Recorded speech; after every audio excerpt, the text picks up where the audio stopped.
Good morning, everybody. I'm Congressman Steve Israel. Good to be with Congressman Bishop. We want to thank Admiral Hellis for his hospitality today.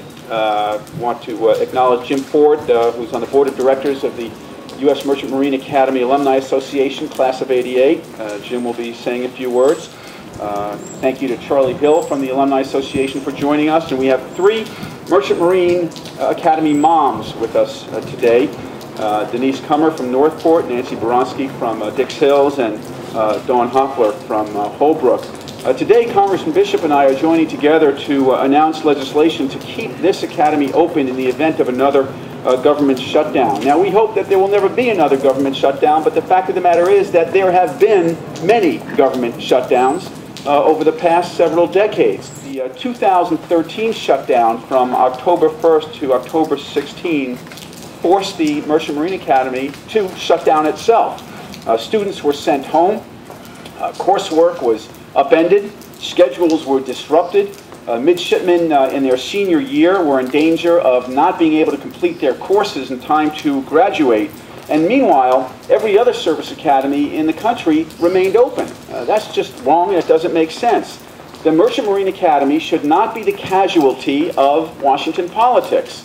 The students here are committed to serving their nation, and the nation's politics should not undermine that commitment, which is why Congressman Bishop and I are introducing the Midshipman Education Certainty Act.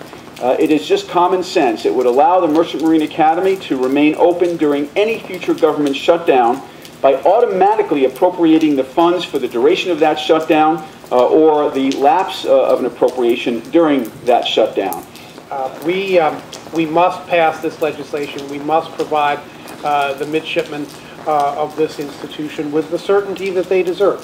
One of the great honors that we have as members of Congress is to nominate our nation's best and brightest to the service academies.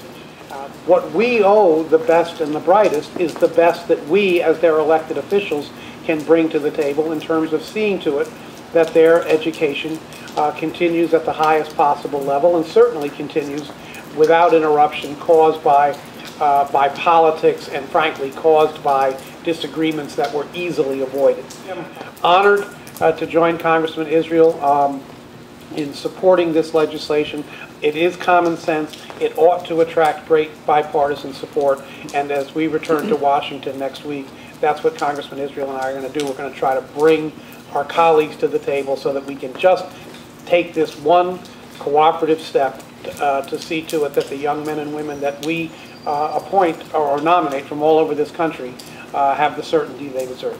Thank you. And speaking on behalf of the alumni and the students and parents, Jim Forde from the U.S. Merchant Marine Academy Alumni Association Board of Directors. Jim.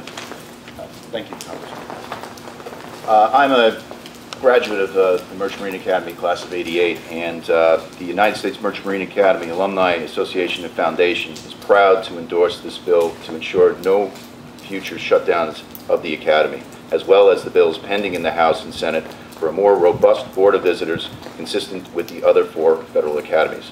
We fully support all congressional efforts that enable the Academy to continue to produce the top United States merchant mariners in the world. The United States Merchant Marine Academy Alumni Association and Foundation is a not-for-profit organization that has been assisting the midshipmen and the Academy since 1944. And thank you. Thank you. Thank you. Good job.